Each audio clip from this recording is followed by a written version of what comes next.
Hello friends, welcome back to my YouTube channel. মই অনুৰাগ শৰ্মা আপোনালোক সকলোকে পুনৰবাৰ স্বাগতম জনাইছো মোৰ YouTube চেনেলটোলৈ। আজি মই আপোনালোকৰ সন্মুখত এটা নতুন ভিডিঅলৈ উপস্থিত হৈছো আৰু আজিৰ ভিডিঅটোত আপোনালোকে বহুতে মোক ৰিকুৱেষ্ট কৰি আছিল যে এইটোৰ ওপৰত অকমান ক্লেৰিফিকেশন দিয়ক, অকমান লাইট থ্ৰো কৰক বুলি। সো হেতু কাৰণে ভিডিঅটো বনালো। গুৱাহাটী হাই কোৰ্টৰ জুনিয়ৰ এডমিনিষ্ট্ৰেটিভ এসিস্টেন্টৰ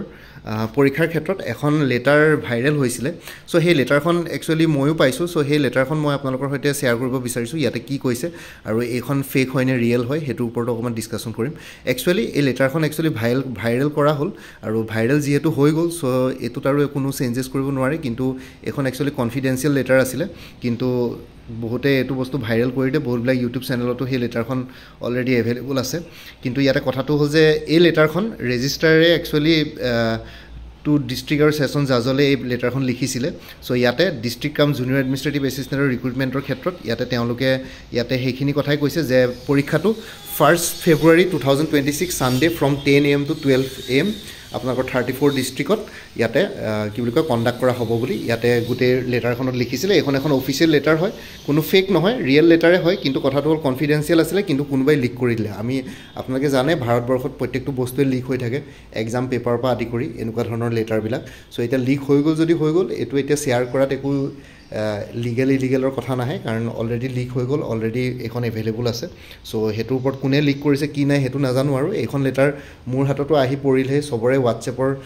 গ্ৰুপে এভেইলেবল আছে। সো তেনেকুৱা ধৰণৰ কথা। সো হেতু কাৰণে ইয়াতে তেওঁ এই লেটাৰখন লিখিছিলে, পৰীক্ষাটো মানে প্ৰপ'জ কৰিছে তেওঁ ৰেজিষ্ট্ৰাৰে ডিস্ট্ৰিক্ট এণ্ড কি বুলি কয়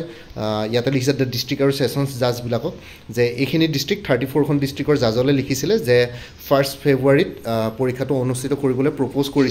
খালি সেইখিনি ক্ষেত্ৰত পৰীক্ষাটোৰ গোটেই এৰেঞ্জমেণ্টখিনি এক্সেসেবল ৰুমছ তাৰপিছত এক্সাম চেণ্টাৰ্ছবিলাক তেনেকৈ এৰেঞ্জ কৰিবলৈ কোৱা হৈছিলে। ইয়াতে গোটেইখিনি বস্তু কি কৰিব লাগিব, ফ্ৰিক্সিং এৰিয়া, এডুকেট স্পেচ, ঠিক আছে। সো সেইখিনি বস্তু ইনভিজিলেটৰৰ ক্ষেত্ৰতো 1:25 ইনভিজিলেটৰ এজ পচিবল। সো সেইখিনি বস্তু আছে, গোটেইখিনি বস্তু ডেজিগনেটেড অফিচিয়েলৰ পৰা আদি কৰি গোটেইখিনি বস্তু আছে ইয়াতে। খালি কথাটো হ'ল যে এই লেটাৰখন যিহেতু এখন প্ৰপ'জেল লেটাৰ আছিলে, এইখন এতিয়া একচেপ্ট কৰে নে নকৰে সেইটো ডিপেণ্ড কৰিব, বা সেইটো সময়ত পৰীক্ষা কণ্ডাক্ট কৰিব পাৰিবনে নোৱাৰিব। যোনটো ডেট ইয়াতে প্ৰপ'জ কৰা হৈছে সেইটো ডিপেণ্ড কৰিব সেইটো ডেটত এভেইবিলিটি আছেনে নাই এক্সাম চেণ্টাৰ্ছবিলাক, বা কিবা বেলেগ প্ৰগ্ৰেম আছে নেকি যোনবিলাক চেণ্টাৰ্ছ পৰিব ডিষ্ট্ৰিক্ট ৱাইজ, ঠিক আছে। সেইখিনিৰ ওপৰত ডিপেণ্ড কৰিব এইখিনি। আৰু লগতে আপোনালোকে যদি চাই সেইটো কাৰণে কৈছোঁ এই ডেটটো এতিয়াও মই অফিচিয়েলি ফিক্স বুলি নকওঁ, কাৰণ গুৱাহাটী হাইকোৰ্টৰ অফিচিয়েল যোনটো ৱেবছাইট তাতে এতিয়ালৈকে ডেটটো কোনো পধ্যে তেওঁলোকে এনাউন্স কৰা নাই। সো সেইটো কাৰণে এইটো অফিচিয়েল বুলি নকওঁ, কনফিডেন্সিয়েল, বা এতিয়াও লেটাৰখন অফিচিয়েল হ'লেও সেইটো বস্তু এতিয়াও আনঅফিচিয়েল, মানে পাব্লিকলি এনাউন্স কৰা হোৱা নাই। সো সেইটো কাৰণে এইটো যিহেতু কনফিডেন্সিয়েল হয়, সো সেইটো কাৰণে আমি এইটো বস্তু ফেব্ৰুৱাৰী 1 তাৰিখে যে পৰীক্ষা হ'ব সেইটো এতিয়াও মই আপোনালোকক চিঅ'ৰিটি দিব নোৱাৰোঁ যেতিয়ালৈকে তেওঁলোকে অফিচিয়েল ৱেবছাইটত এইখিনি বস্তু নকৰে, কাৰণ এইখন জাষ্ট এটা প্ৰপ'জেল লেটাৰ হয়। এইখনৰ পাছত তেওঁলোকে গোটেইখিনি বস্তু চালি জাৰি চাব, স্ক্ৰুটনি কৰিব, তাৰপিছত সেই ডেটটোত বেলেগ এক্সাম পৰিছে নেকি, সেই ডেটটোত এক্সাম চেণ্টাৰ্ছবিলাকত কিবা বেলেগ হেৰিৰ কাৰণে ইনভলভ হৈ থাকিব নেকি, বা ফেব্ৰুৱাৰী 1 তাৰিখে মডেল কোড অফ কণ্ডাক্ট লাগি যাব নেকি ইলেকশ্যনৰ, বা ইলেকশ্যনৰ যোনখিনি হেৰি থাকিব। এতিয়া গুৱাহাটী হাইকোৰ্টটো আছাম গভৰ্ণমেণ্টৰ আণ্ডাৰত নহয়, কিন্তু যোনখিনি ইনভিজিলেটৰে ডিউটি কৰিব বা কিবা কৰিব তেওঁলোকে ইলেকশ্যন ডিউটিত কিবা বিজি হ'ব নেকি। সো সেইটোৰ ওপৰত ডিপেণ্ড কৰিব। সেইখিনি বস্তু গোটেইখিনি চাই পেলাই যদিহে সেইটো ডেটত পাতিব পাৰে তেতিয়াহে ফাইনেলাইজ কৰি পেলাই অফিচিয়েল, মানে আপোনালোকৰ যোনটো গুৱাহাটী হাইকোৰ্টৰ অফিচিয়েল ৱেবছাইট তাতে তেওঁলোকে আপলোড কৰিব, কিন্তু নহ'লে সেইটো বস্তু হেৰি নকৰে, মানে এইটো ডেট চেঞ্জ হ'ব পাৰে, ঠিক আছে। তথাপিতো আপোনালোকে পঢ়ি থাকক, এইটো ডেট পিছুৱা নহয়, কাৰণ পিছলৈ গ'লে মানে ইলেকশ্যন থাকিব, তাৰ আগুৱাইহে আহিব পাৰে এই ডেটটো। সো সেইটো মতে প্ৰিপেৰেশ্যন কৰি থাকক। আৰু এটা কথা ক'ব বিচাৰিছোঁ, আপোনালোকে যদি প্ৰিপেৰেশ্যন কৰি আছে গুৱাহাটী হাইকোৰ্টৰ এটা কোৰ্ছ এভেইলেবল আছে জুনিয়ৰ এডমিনিষ্ট্ৰেটিভ এছিষ্টেণ্টৰ ফুল কোৰ্ছ 375 ৰুপিছত। এইটো MCQ বেছ কোৰ্ছ হয়, PDF ফৰ্মেটত আপোনালোকে পাই যাব। গোটেইখিনি ইনক্লুডেড আছে এজ পাৰ অফিচিয়েল চিলেবাছ আৰু exam pattern, English, Assamese, maths, ঠিক আছে, GK, গোটেইখিনি বস্তু আছে ইয়াতে। আৰু লগতে আপোনালোকৰ 375 ৰুপিজ এইটো নম্বৰ হোৱাটছএপ কৰি জনাব পাৰে 9706557851। ঠিক তেনেদৰে DHS গ্ৰেড 3 নন টেকনিকেলৰ এটা ফুল কোৰ্ছ এভেইলেবল আছে 350, এইটো নম্বৰ হোৱাটছএপ কৰিব পাৰিব 9706557851, ঠিক আছে। সো এইকেইটা নম্বৰত আপোনালোকে হোৱাটছএপ কৰি জনাওক আপোনালোকক লাগে যদি কোৰ্ছটো ল'ব পাৰিব। আৰু লগতে ইয়াতে যদি আমি এবাৰ চাওঁ তেতিয়াহ'লে তললে দেখিব list of number of provisionally allowed candidates shown against each district, ঠিক আছে। সো ইয়াতে ডিষ্ট্ৰিক্ট ৱাইজ কেণ্ডিডেটছ কিমান হ'ব। সো ইয়াতে যদি আমি তললে যদি চাওঁ তেতিয়াহ'লে টোটেল কেণ্ডিডেটছ আছে 51,215জন কেণ্ডিডেটছ ইয়াতে টোটেল এইটো পৰীক্ষাৰ এগেইনষ্টে আছে 51,215 জন কেণ্ডিডেটছ অল টোটেল 34খন ডিষ্ট্ৰিক্টৰ এগেইনষ্টে আছে ঠিক আছে চ' 51,215 জন কেণ্ডিডেটছে এই 366টা পোষ্টৰ কাৰণে ইয়াতে কম্পিট কৰিব 367টা পোষ্ট আছিলে এতিয়া কিন্তু এটা পোষ্ট আই থিংক বজালী ডিষ্ট্ৰিক্ট নে ক'ত তেওঁলোকে কমোৱা হ'ল চ' সেইটো কাৰণে তেনেকৈ গৈ পেলাই 366 মান হৈছিলেগৈ চ' যদি মই কি বুলি কয় ভুল নহয় আই থিংক 366 হৈছিলেগৈ চ' মই অলৰেডি সেইটোৰ ওপৰত ভিডিঅ' বনাইছিলোঁ বাৰু চ' তেনেকৈ যদি চাওঁ এতিয়া ক'ব গ'লে এডভাৰটাইজমেণ্টটোতো আপোনালোকৰ জুলাই 2 তাৰিখে ওলাইছিলে চ' পৰীক্ষাটো ছমাহৰ পিছত হ'লেও আপোনালোকে যথেষ্টখিনি টাইম পিৰিয়ড পাইছে এতিয়া ফেব্ৰুৱাৰী নহয় তাতকৈ আগুৱাইও আহিব পাৰে পৰীক্ষাটো চ' সেইটো মতে প্ৰিপেৰেশ্যন কৰি থাকক আৰু লগতে মই আৰু ইয়াতে এটা কথা ক'ব বিচাৰিছোঁ আপোনালোকে কি বুলি কয় প্ৰি ষ্টাডি বুলি এপ এটা আছে ঠিক আছে প্ৰি ষ্টাডি এপ এটা এভেইলেবল আছে আপোনালোকে গুগল প্লে ষ্ট'ৰত প্ৰি ষ্টাডি এপ এটা পাই যাব প্ৰি ষ্টাডি এপটোত আপোনালোকে মই প্লে ষ্ট'ৰটোৰ পৰা যোনটো প্ৰি ষ্টাডি এপ আছে সেইটোৰ মই লিংকটো আপোনালোকক দি দিম প্ৰি ষ্টাডি এপটো আপোনালোকে ডাউনলোড কৰিব পাৰিব ডাউনলোড কৰি পেলাই আপোনালোকে তাত তেওঁলোকে দেখিব আপোনালোকে প্ৰি ষ্টাডি এপটো যদি অ'পেন কৰে এনেকৈ যদি আপোনালোকে চায় তেতিয়া একেবাৰে তলফালে দেখিব ই বুক বুলি যোনটো ছেকশ্যন আছে আপোনালোকে দেখিছে মই ৰেড কালাৰ ৰাউণ্ড কৰি পেলাই ব্লু কালাৰ কি গ্ৰীণ কালাৰ দি মই এৰ' মাৰ্ক দি দেখুৱাই দিছোঁ সেই ই বুকটো আপোনালোকে অ'পেন কৰিলে মানে এনেকুৱা এটা ইউজাৰ ইণ্টাৰফেচ আহিব চ' ইয়াতে জি কে বুষ্টাৰ বাই ৰিষ্টাডি চ' ৰিষ্টাডি জি কে বুষ্টাৰ এখন তেওঁলোকে ই বুক এখন লঞ্চ কৰিছে চ' ইয়াতে 149 ৰুপিছত জি কে বুষ্টাৰ ই বুকখন আছে 365 ডেইজৰ এক্সেছ আছে এইটো যদি প্ৰিভিউ কৰে তেতিয়াহ'লে আপোনালোকে কিতাপখন চাব পাৰিব এবাৰ কেনেকুৱা ধৰণৰ আছে চ' মই যদি অকণমান দেখুৱাই দিওঁ আপোনালোকক PDF ফৰ্মেটটো ৰিষ্টাডিৰ জাষ্ট মই অকণমান আপোনালোকক আভাস এটা দি দিওঁ কেনেকুৱা ধৰণৰ আছে এতিয়ালৈ হৈ যোৱা অসম চৰকাৰৰ বিভিন্ন বিভাগৰ নিযুক্তি পৰীক্ষাৰ বিগত বছৰৰ প্ৰশ্নকাকতসমূহৰ সহায়ত এই ই বুকখন প্ৰস্তুত কৰি উলিওৱা হৈছে ঠিক আছে য'ত থাকিব chapter wise topic wise previous year questions ঠিক আছে ইয়াতে ৰিষ্টাডি জি কে বুষ্টাৰৰ যোনটো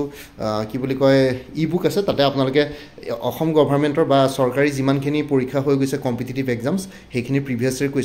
কুৱেশ্যনছবিলাক লৈ পেলাই এই ই বুকখন প্ৰিপেয়াৰ কৰা হৈছে উইথ এনচাৰ কিজ পাই যাব গোটেইখিনি বস্তু আছে useful for Assam government exams যেনেকৈ ADRE Assam police DSS DME Assam TET Guwahati high court etcetera সেইখিনি বস্তুৰ কাৰণে সহায়ত হ'ব আৰু লগতে মানে প্ৰিভিয়াছ ইয়েৰ কুৱেশ্যন পেপাৰ্ছ আৰু ঠিক আছে প্ৰিভিয়াছ ইয়েৰ কুৱেশ্যনছবিলাক ইয়াতে ছল্ভ কৰা আছে আপোনালোকে যদি ইয়াতে চাই আছাম জিঅ'গ্ৰাফী আছে ঠিক আছে বেলেগ ধৰণৰকৈ আছে জিঅ'গ্ৰাফিকেল লোকেশ্যন এনচাৰ কি মেপিং বাউণ্ডেৰিজ সেইবিলাক গোটেইবিলাক আছে আছাম হিষ্ট্ৰী আছে ঠিক তেনেদৰে Assam polity Assam economy Assam art and culture static G K Assam ঠিক আছে চ' সেইখিনি বস্তু north east G K Indian geography so' তেনেকৈ ইনক্লুডেড আছে ইণ্ডিয়ান হিষ্ট্ৰী গোটেইবিলাক টপিক আছে মানে এইবিলাক টপিকৰ পৰা কি পৰীক্ষাত কুৱেশ্যনছ আহিছিলে কম্পিটিটিভ এক্সামছবিলাক আগতে হৈ যোৱা চ' সেই কম্পিটিটিভ এক্সামছৰ কুৱেশ্যনছবিলাক ইয়াতে ইনক্লুডেড আছে চ' এইখিনি পঢ়িলেও আপোনালোকৰ বহুতখিনি সহায় হ'ব যিমান পাৰে আপোনালোকে চাই ল'ব পাৰিব ইয়াতে গোটেইখিনি আছে যথেষ্ট ই বুকখনত যথেষ্ট ডাঙৰকৈ বনোৱা হৈছে 500+ পেজেছ আছে চ' ইয়াতে কুৱেশ্যনবিলাক যদি চাওঁ এতিয়ালৈকে আপোনালোকক যদি মই অকণমান কুৱেশ্যনৰ লেভেলটো দেখাওঁ where is the Assam state museum located ঠিক আছে ADRE HSLC লেভেলত আহিছিলে এখন পেপাৰ 1 2022 ঠিক আছে চ' গুৱাহাটীত অৱস্থিত চ' এনেকুৱা ধৰণৰ কথা এনেকৈ যদি আৰু এটা কুৱেশ্যন চাওঁ তেনেকৈ অসমীয়াটো আছে ইংলিছতো আছে ঠিক আছে ইংলিছ আৰু আছামিজ দুইটা মাধ্যমতে এভেইলেবল আছে the only Sainik school of Assam is at চ' সৈনিক স্কুল ক'ত আছে ইয়াতে সুধিছে চ' ADRE ক্লাছ 8 লেভেলত আহিছিলে 2022 চ' তেনেকুৱা ধৰণৰকৈ ইয়াতে কুৱেশ্যনছবিলাক আছে ঠিক আছে চ' প্ৰিভিয়াছ এতিয়া ধৰক question number 22 where is the Assam state museum located এইটো আছাম কনিষ্টবলত আহিছিলে কুৱেশ্যনটো চ' তেনেকুৱা ধৰণৰকৈ কথা এতিয়া the biggest tea garden in Assamese ক'ত আছে সেইটো সুধিছে এইটো গুৱাহাটী হাইকোৰ্টৰ DCA-LC সেইবিলাকত 2022ত আহিছিলে গুৱাহাটী হাইকোৰ্ট LDA 2013 আহিছিলে গৰম পানী ইজ লোকেটেড ইন ক'ত চ' সেইখিনি বস্তু তেনেকুৱা ধৰণৰকৈ ইয়াতে কুৱেশ্যনছ আহিছিলে ঠিক আছে চ' আপোনালোকে এনেকৈ চাব পাৰে স্ক'ৰ কৰি পাৰে আৰু যদি আপোনালোকে তললৈ যায় তেনেহ'লে এনচাৰ কিজবিলাকো এভেইলেবল আছে ইয়াতে এনচাৰ কিজবিলাকো আপোনালোকে চাই ল'ব পাৰিব চ' এইখিনিয়ে আছিলে চ' এনেকৈ এই কিতাপখন আপোনালোকে ৰিষ্টাডি এপটো ডাউনলোড কৰি পেলাই আপোনালোকে ল'ব পাৰিব 149 ৰুপিছত এভেইলেবল আছে প্ৰিভিয়াছ ইয়েৰ কুৱেশ্যনছবিলাক ইয়াতে ছল্ভ আছে আৰু লগতে আপোনালোকে ৰিষ্টাডি এপটোৰ মই কি বুলি কয় লিংকটো মই ভিডিঅ' ডেছক্ৰিপশ্যনত দি দিম আপোনালোকে সেই লিংকত গৈ পেলাই এপটো ডাউনলোড কৰি পেলাই চাব পাৰিব ঠিক আছে আৰু এতিয়া যদি আমি ইয়ালৈ আহোঁ তেতিয়াহ'লে আপোনালোকে দেখিছে যে টোটেল নাম্বাৰ অফ কেণ্ডিডেটছ ইয়াতে আছে 51,215 জন কেণ্ডিডেটছৰ এগেইনষ্টে 366টা পোষ্ট ডিষ্ট্ৰিক্ট ৱাইজ বেলেগ ডিষ্ট্ৰিক্টত বেলেগ পোষ্ট ৱেষ্ট কাৰ্বি আংলঙত 190টা পোষ্ট 190টা কেণ্ডিডেটছ 190 জন কেণ্ডিডেটছ সেইটোৱে চাগে লৱেষ্ট বাকী অন্য ডিষ্ট্ৰিক্টবিলাকত বহুত আছে ঠিক আছে চ' তেনেকুৱা ধৰণৰ কথা এতিয়া চৰাইদেউতো কেণ্ডিডেটছ আছে যোৰহাটতো আছে শিৱসাগৰতো আছে তেনেকুৱা ধৰণৰকৈ কামৰূপ মেট্ৰ' আটাইতকৈ বেছি 8912 কেণ্ডিডেটছ আছে ঠিক আছে চ' তেনেকুৱা ধৰণৰকৈ আপোনালোকে ইয়াতে এনেকৈ প্ৰিপেৰেশ্যন এনেকৈ কৰিব লাগিব আৰু ইয়াতে যিমান কেণ্ডিডেটছ আছে সেইখিনি মতে কম্পিটিশ্যনটো তেনেকুৱা ধৰণৰকৈ বাঢ়িব যোন ডিষ্ট্ৰিক্টত কৰিলে আৰু এটা কথা কৈ দিছোঁ আপোনালোকে ডিষ্ট্ৰিক্ট চেঞ্জ কৰিব নোৱাৰে এবাৰ যিহেতু এপ্লাই কৰিলে এতিয়া কোনো পধ্যে ডিষ্ট্ৰিক্ট চেঞ্জ নহয় চ' আপোনালোকে যেনেকৈ এপ্লাই কৰিছে তেনেকৈ পৰীক্ষা দিব লাগিব ইয়াতে ডিষ্ট্ৰিক্ট চেঞ্জৰ কোনো সম্ভাৱনা নাই চ' আপোনালোকে ইয়াতে ডিষ্ট্ৰিক্ট চেঞ্জ কৰিব নোৱাৰে আৰু যেনেকৈ এপ্লাই কৰিছে তেনেকৈ পৰীক্ষা দিব লাগিব চ' এইটো মতে আপোনালোকৰ হ'ব যোনখন ডিষ্ট্ৰিক্টত এপ্লাই কৰিছিলে সেইখন ডিষ্ট্ৰিক্টতে এক্সাম চেণ্টাৰ পৰিব তাতে গৈ পেলাই আপোনালোকে পৰীক্ষা দিব লাগিব ঠিক আছে চ' এইখিনিয়ে আছিলে এইখিনি জনাবৰ কাৰণে ভিডিঅ'টো বনালোঁ ক্লেৰিফিকেশ্যন দিলোঁ আৰু ডেটটোৰ কথা মই আৰু এবাৰ কৈছোঁ এই ডেটটো এতিয়ালৈকে অফিচিয়েলি পাব্লিক কৰা হোৱা নাই চ' সেইটো কাৰণে এই ডেটটোত হয়তো পৰীক্ষা নাপাতিব পাৰে এইটো জাষ্ট এটা প্ৰপ'জেল লেটাৰ হয় চ' কেনেবাকৈ ডেটটো আগুৱাই আহিব পিছুৱাব নোৱাৰে কাৰণ পিছুৱালে ইলেকশ্যন থাকি যাব সেইটো বহুত বেছি পেণ্ডিং হৈ যাবগৈ গৈ পেলাই চ' সেইটো কাৰণে মোৰ মতে আগুৱাহে চান্সেছ বেছি আছে চ' এতিয়াও নৱেম্বৰ ডিচেম্বৰ জানুৱাৰী 3 মাহ আছে এই 3 মাহৰ ভিতৰতে পৰীক্ষা কণ্ডাক্ট কৰি দিব পাৰে ঠিক আছে চ' ক'ব নোৱাৰি একো ক'ব নোৱাৰি আৰু বহুতেতো বেলেগ ধৰণৰকৈ ইউটিউবৰ মোৰ চেনেলতো কমেণ্ট কৰি আছে 16 তাৰিখে হ'ব 23 তাৰিখে হ'ব সেইবিলাকৰ মই অথেণ্টিচিটিটো নাজানো সেইটো কাৰণে মই আগৰ ভিডিঅ'টো কৈছিলোঁ যে কিমান অথেণ্টিক কি কথা আপোনালোকে বনাব কৈছিল কাৰণে ভিডিঅ'টো বনাইছিলোঁ কিন্তু ইয়াতে 1 ফেব্ৰুৱাৰী বুলি আছে 1 ফেব্ৰুৱাৰীত নহয় পেলাই আগতীয়াকৈ পৰীক্ষাটো হ'ব পাৰে নহয় 1 ফেব্ৰুৱাৰীত হ'ব নহয় তাতকৈ আগতে হ'ব চ' সেইটো মতে আপোনালোকে প্ৰিপেৰেশ্যন কৰি যাব লাগিব ঠিক আছে চ' সেইখিনিয়ে জনালোঁ আৰু লগতে আপোনালোকে যদি প্ৰিপেৰেশ্যন কৰি আছে তেতিয়াহ'লে কোৰ্চেছবিলাকৰ কথা ক'লোৱেই মই যেনেকৈ DHS গ্ৰেড 3 নন টেকনিকেলৰ ফুল কোৰ্চ এভেইলেবল আছে 350ত গুৱাহাটী হাইকোৰ্টৰ জুনিয়ৰ এডমিনিষ্ট্ৰেটিভ এছিষ্টেণ্টৰ ফুল কোৰ্চ এভেইলেবল আছে 375ত এইকেইটা কোৰ্চ ল'ব পাৰে এইটো নম্বৰ হোৱাটছএপ কৰিব পাৰিব 9706557851 কোৰ্চবিলাক PDF ফৰ্মেটত এভেইলেবল আছে চ' আপোনালোকে লগে ল'ব পাৰিব MCQs ফৰ্মেটত আছে ADRE 3.0 ফুল কোৰ্চ 300ত আৰু আছাম পুলিচৰ ফুল কোৰ্চ এভেইলেবল আছে 250ত এইটো নম্বৰ হোৱাটছএপ কৰিব পাৰে স্ক্ৰীণত দিয়া আছাম কম্পিটিটিভ এক্সামছ বুলি এটা ফুল কোৰ্চ এভেইলেবল আছে 400ত ইয়াতে আপোনালোকে অসমৰ যিকোনো কম্পিটিটিভ এক্সামছৰ কাৰণে কোৰ্চটো হৈ যাব লগতে আপোনালোকৰ প্ৰিভিয়াছ ইয়াৰ কুৱেশ্যন পেপাৰছো পাই যাব 22খন প্ৰিভিয়াছ ইয়াৰ কুৱেশ্যন পেপাৰছ আছে উইথ এনচাৰ কিজ ঠিক আছে চ' ইয়াতে পাই যাব আৰু লগতে ষ্টাডি মেটেৰিয়েলছ ইয়াতে এভেইলেবল আহিব আছাম কম্পিটিটিভ এক্সামছ মানে যিকোনো competitive exams ADRE Assam police APSC departmental exams DHS DME Guwahati high court গোটেইবিলাক কভাৰ হৈছে APSC ৰিচাৰ্চ এছিষ্টেণ্ট ফাইনেন্সৰ ফুল কোৰ্চ এভেইলেবল আছে 300ত এইটো নম্বৰ হোৱাটছএপ কৰিব পাৰিব 9706557851 আৰু 22খন previous year question papers available আছে APSC high court DHS DME ADRE etcetera with answer keys 75 ৰুপিছত এইটো নম্বৰ হোৱাটছএপ কৰক 9706557851 আৰু এনে কোৰ্চবিলাকত কাৰেণ্ট এফেয়াৰ্ছ আৰু exam oriented maths aptitude numericals included আছে কিন্তু কোনোবাই যদি বেলেগকৈ ল'ব বিচাৰে তেতিয়াহ'লে কাৰেণ্ট এফেয়াৰ্ছ আপোনালোকে বা মেথছ এপ্টিটিউড নিউমেৰিকেলছ ল'ব বিচাৰে 100 ৰুপিছত এভেইলেবল আছে স্ক্ৰীণত দিয়া হোৱাটছএপ নম্বৰটোত মোক মেছেজ কৰি জনাব পাৰে APSC urban technical officer full course available আছে জেনেৰেল ষ্টাডিজ আৰু জেনেৰেল ইংলিছৰ ওপৰত 300ত এইটো নম্বৰ হোৱাটছএপ কৰিব পাৰিব APSC forest ranger soil conservation ranger full course available আছে ইংলিছ আৰু জেনেৰেল নলেজৰ ওপৰত 350ত এইটো নম্বৰ হোৱাটছএপ কৰিব পাৰিব 9706557851 APSC ইনস্পেক্টৰ লিগেল মেট্ৰলজি পৰীক্ষা যোৱাকালি হৈ গ'ল APSC গ্ৰেড 4 ফুল কোৰ্চ এভেইলেবল আছে 250ত এইটো নম্বৰ হোৱাটছএপ কৰিব পাৰিব 9706557851 আছাম এগ্ৰিকালচাৰ ইউনিভাৰ্চিটি ৰিক্ৰুইটমেণ্টৰ ফুল কোৰ্চ এভেইলেবল আছে 300ত এইটো নম্বৰ হোৱাটছএপ কৰিব পাৰিব 9706557851 APSC এছিষ্টেণ্ট ইঞ্জিনিয়াৰ আৰু জুনিয়ৰ ইঞ্জিনিয়াৰ ফুল কোৰ্চেছ এভেইলেবল আছে জেনেৰেল ষ্টাডিজ আৰু ইংলিছ গ্ৰামাৰৰ ওপৰত 250 ৰুপিছত এইটো নম্বৰ হোৱাটছএপ কৰিব পাৰিব 9706557851 আৰু আপডেটেড কাৰেণ্ট এফেয়াৰ্ছবিলাক মোৰ পৰা কোৰ্চ ল'লে লাইফ টাইম পাই থাকিব তাৰ কাৰণে কোনো ফাৰ্ডাৰ পে'মেণ্ট কৰিব নালাগে এটা জাষ্ট ৰিমাইণ্ডাৰ মেছেজ দিলে হ'ল যে প্ৰিভিয়াছ মান্থ বা লাষ্ট মান্থৰ কাৰেণ্ট এফেয়াৰ্ছ লাগে মই লগে আপোনালোকক গোটেইখিনি বস্তু শ্বেয়াৰ কৰি দিম আৰু কোনোবা যদি ইণ্টাৰেষ্টেড কেণ্ডিডেটছ আছে এইটো নম্বৰ হোৱাটছএপ কৰিব পাৰিব 9706557851 আপোনালোকক কোনটো কোৰ্চ লাগে কোৰ্চৰ কণ্টেণ্টছখিনি শ্বেয়াৰ কৰিম লগতে পে'মেণ্টৰ লিংক দি দিম পে'মেণ্ট কৰাৰ লগে গোটেই কোৰ্চটো নিজৰ হোৱাটছএপত PDF ফৰ্মেটত পাই যাব আৰু ইয়াতে যোনটো হোৱাটছএপ নম্বৰ দি আছে সেইটো অনুগ্ৰহ কৰি কল নকৰিব এইটো জাষ্ট হোৱাটছএপ মেছেজৰ কাৰণে এভেইলেবল কলৰ কাৰণে এভেইলেবল নহয় বাকী আগতে কোনোবাই যদি মোৰ পৰা কিবা কোৰ্চ লৈ উঠিছিলে এবাৰ জনাই দিব তেতিয়া আগৰ মেটেৰিয়েলছখিনি বাদ দি যোনখিনি নতুন মেটেৰিয়েলছ লাগিব সেইখিনি ল'লে হ'ল তেতিয়া প্ৰাইচটো অলপ কমি যাব বাকী ভিডিঅ' ডেছক্ৰিপশ্যনৰ কমেণ্ট ছেকশ্যন চেক কৰক কোৰ্চখিনি কথা আৰু পৰা উল্লেখ কৰি দিয়া আছে আপোনালোকে তাতে গ'লে কোৰ্চখিনি পাই যাব আৰু লগতে এটা প্লেলিষ্ট ক্ৰিয়েট কৰি থোৱা আছে গুৱাহাটী হাইকোৰ্টৰ জুনিয়ৰ এডমিনিষ্ট্ৰেটিভ এছিষ্টেণ্ট বুলি সেই প্লেলিষ্টত গ'লে এই পৰীক্ষাটোৰ লগত জড়িত সকলো ধৰণৰ ভিডিঅ'ছ পাই যাব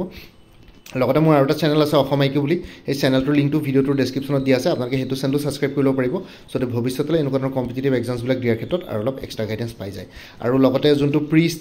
ৰি-ষ্টাডি যোনটো এপ আছিলে সেই এপটোৰ লিংকটো ভিডিঅ'টোৰ ডেছক্ৰিপশ্যনত দি দিছোঁ আপোনালোকে সেই এপটোত গ'লে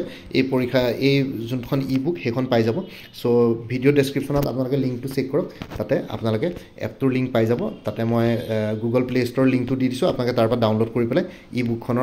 ই বুকখন আপোনালোকে ক্ৰয় কৰিব পাৰিব কিনিব পাৰিব আৰু তাৰ পৰা প্ৰিভিয়াছ ইয়াৰ কুৱেশ্যনছবিলাক ছল্ভ ইয়াতে পাই যাব ঠিক আছে চ' এইখিনি জনাবৰ কাৰণে ভিডিঅ'টো বনালোঁ বাকী মোৰ ভিডিঅ'ছবোৰ চাই যদি ভাল পায় মোৰ চেনেলটো ছাবস্ক্ৰাইব কৰি ল'ব আৰু লগতে আপোনালোকৰ যিমানখিনি ফেমিলি ফ্ৰেণ্ডছ ৰিলেটিভছ আৰু চিনাকি এক্সপিৰিয়েঞ্চ আছে তেওঁলোকৰ লগত মোৰ চেনেলটো শ্বেয়াৰ কৰিব লগতে কমেণ্ট ছেকশ্যনত জনাব কিবা যদি কুৱেশ্যন থাকে ডাউট থাকে মই নিশ্চয় আপোনালোকৰ কুৱেশ্যনছ আৰু ডাউটছবিলাকৰ ৰিপ্লাই দিবলৈ চেষ্টা কৰিম বাকী আজিৰ ভিডিঅ'টো ইমানতে সমাপ্ত কৰি আপোনালোক সকলোৰে পৰা বিদায় ল'লোঁ কাইলৈ পুনৰ এটা নতুন ভিডিঅ' লৈ আপোনালোকৰ সন্মুখত উপস্থিত হ'ম তেতিয়ালৈকে ভালকৈ প্ৰিপেৰেশ্যন কৰি থাকক সকলোৱে